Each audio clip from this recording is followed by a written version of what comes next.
do caso da Joyce. Joyce Hasselman. Como é que você analisou esse caso que é tão misterioso? Polêmico. E eu juro pra você, quando saiu a história, se você tiver com vontade de ir no banheiro, pode... Não, de boa. Quando saiu a história, eu fiquei esperando o seu vídeo. Juro pra você, porque a história é tão... Cabeluda. Eu fiz louca. uns 3 vídeos, eu acho, sobre. Aí eu fiquei esperando, eu falei assim, mano, eu vou esperar o Vitor. Porque, meu... Fiz 3 vídeos e uma live. Porque assim, eu nunca vi uma história falar assim, gente, eu acordei, apanhei, Não tô lembro toda de nada. quebrada, não lembro de nada. O da Joyce, a gente fez a primeira análise em grupo, né? A gente fez ali no Lives do Apocalipse. Eu, Diego, Collector, Neuromágico e Alberto Delísola. E num primeiro momento, o que a gente sempre busca é levantar informação sobre o fato. Então, eu sempre tento primeiro levantar dados, antes de sair analisando a linguagem corporal. Então, a gente começa a observar algumas coisas, como eu sempre falo. Igual o negócio de desviar o olhar. Você tem que tomar cuidado para não cair em mito. Né? Tipo, eu acho que é perigoso. É possível alguém tomar uma pancada, uma lesão forte na cabeça e perder a memória? É possível sim, cara. É possível. E a memória é episódica, tipo, memória daquilo que aconteceu. E aí no meu vídeo eu mostro vários eventos. Tipo, uma juíza aqui no Brasil tava arbitrando o jogo, um jogador não gostou, veio dar um soco na cabeça dela. Ela esqueceu o dia anterior. Ela lembra de tudo, só não lembra o que aconteceu. Me bateram, acordou no hospital, amnésia temporária. Teve um outro de uma mulher que brigou com o marido bateu na cabeça dela, mesmo esquema, esqueceu, tal. Teve um outro de um cara que apanhou dos amigos na escolinha de futebol, na cabeça, o cara esqueceu o que tinha acontecido. Então isso pode acontecer. O tecido cerebral, cara, como eu falei pra você, dano na cabeça é um negócio... Delicado, né? É delicado, cara. Então assim, no primeiro momento você fala, mas pode acontecer? Pode. E ela tinha um medicamento. Ela tomava um remédio para dormir que poderia estar associado com amnésia temporária. Pode acontecer também, pode. Agora, quando a gente vai avaliar um crime de violência interpessoal, você tem sempre que pensar, tentar entender possíveis motivações, né? E aí a gente pega, muitas vezes, a motivação por base do que o pessoal, enfim, a teoria geral está dizendo, né? A gente conseguiu formular ali 4 possibilidades. A primeira, né? A pessoa parece agredida, fala que não se lembra e fala que talvez tenha caído. Se eu não me engano, nesse caso, a polícia descartou a agressão por terceiros, né? Isso, né? Isso. Ela caiu do próprio corpo. Não, descartou por terceiros. E um legista comentou isso, falou assim, ela poderia apresentar essas lesões caindo? Poderia, se ela caísse com a mesma intensidade 6 vezes seguidas. Tinha que ser igual um peixe fritando na panela, né? Tum, tum, tum. Então, assim, a gente tem 4... podemos chegar em 4 hipóteses sobre esse fato. A primeira delas é uma agressão auto-infligida, e aí pode ser deliberada ou não. Deliberada, velho, tipo Clube da Luta? Tipo Clube da Luta. Uma agressão por um terceiro próximo dela, por exemplo, o marido. Uma agressão por um terceiro não tão próximo, tipo um funcionário. E uma agressão pelo Gaspar, né? O famoso Gasparzinho. Que pode acontecer. É um terceiro que entrou, tal. Aí vamos pela lógica básica, né? Tira o Gasparzinho. Mas aí que tá, a lógica a gente tem que falar. Por que não pode ser o Gasparzinho? Por que não pode ser um terceiro de fora que ninguém viu? Bom, porque a física mostra que não e porque os peritos examinaram as câmeras e viram que ninguém de estranho entrou. Isso. Beleza, tirou o Gasparzinho. Um terceiro de fora não tão próximo, não tão socialmente próximo a ela, um funcionário. Tá, então vamos entender. Possíveis motivações do funcionário. Porque o funcionário ele vai bater, tá, mas amanhã ele tem que estar no mesmo turno. Estranho. Eu te arrebento na porrada e amanhã eu volto aqui. Né?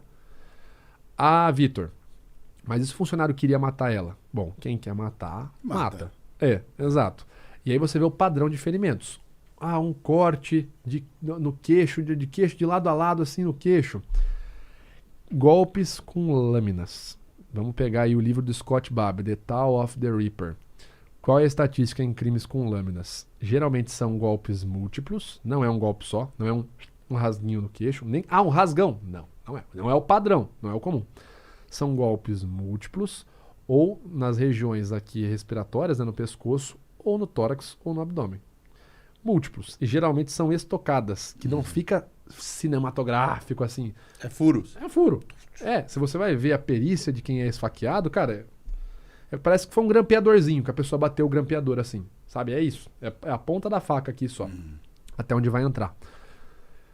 A Joyce estava com o olho roxo, tal. Então, assim, não parecem ser golpes no padrão de golpes mortais.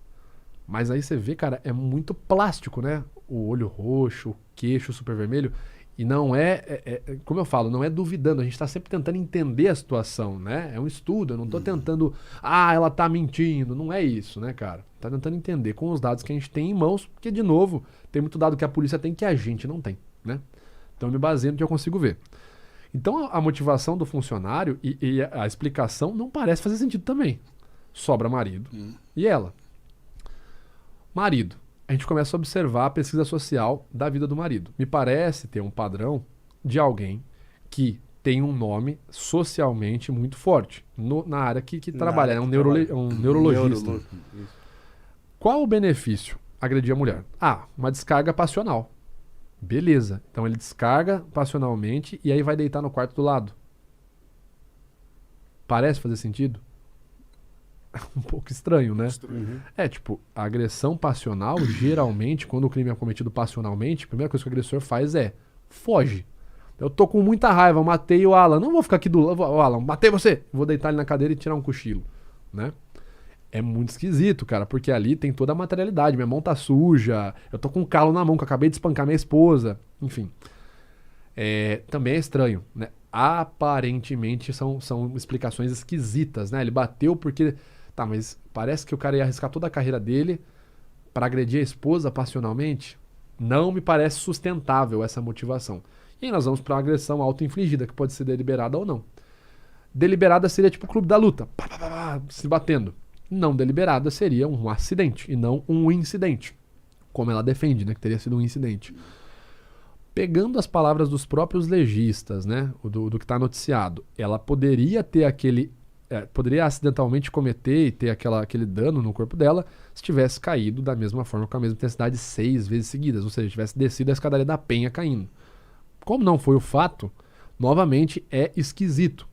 E um ponto muito curioso, isso eu falo no meu vídeo, é a alteração de versões. Numa primeira entrevista, eu estava aqui, aí eu liguei para minha amiga. Numa segunda entrevista, eu estava aqui, acordei, me arrastei até o celular e liguei para minha amiga em São Paulo. Numa outra entrevista, eu estava aqui, me arrastei e liguei pro meu marido. Numa outra entrevista, ela fala, foi aqui que me encontraram. Quer dizer, foi aqui que eu acordei.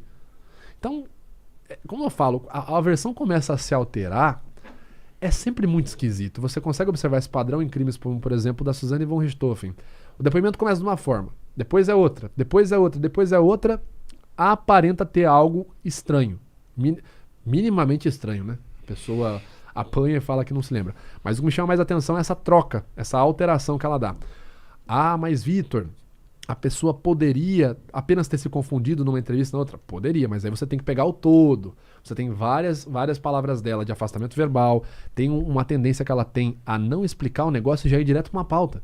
Tipo assim, peraí. É um negócio bizarro, Vitor. Tipo assim, Vitor, você caiu, fala aí, velho. Não, eu caí, mas como eu caí, outros homens podem cair. E hoje nós precisamos lutar pela saúde dos nossos homens.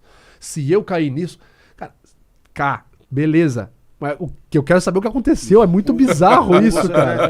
E a própria pessoa não tá muito pra ela, né? Caiu então, mas e aí sempre já começa... vai pra outro lado, sabe? Então, por conta desses fatores num todo, eu digo que essas alterações de versão numa entrevista e outra é algo potencialmente questionável, cara. Bem incongruente.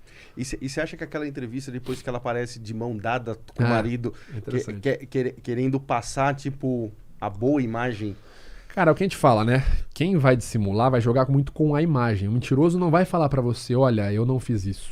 Ele vai te levar pra esse raciocínio, né? Ele vai fazer você ler isso dessa forma. Suzane von Richthofen, você vê a vida dela pregressa ao crime sempre com roupas decotadas. Isso não quer dizer nada sobre a personalidade da pessoa, mas sempre com cabelão solto, maquiagem feita e tal.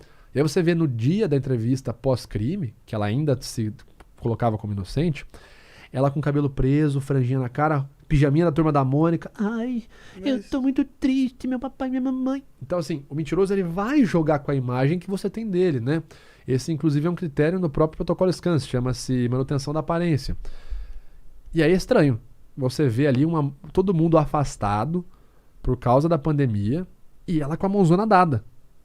E é uma mão dada, realmente, como você falou, dá a entender, parece que tá um negócio forçado. A mão ela tá tipo assim, Dá a mão aí, Sebastião. É 15 minutos. Tipo, eu tô aqui, ai, mas a mão tensionada aqui, cara. Negócio assim, você fala, tá, não parece natural isso daí. Mas enfim, acho que é o que dá pra falar, sem tomar processo.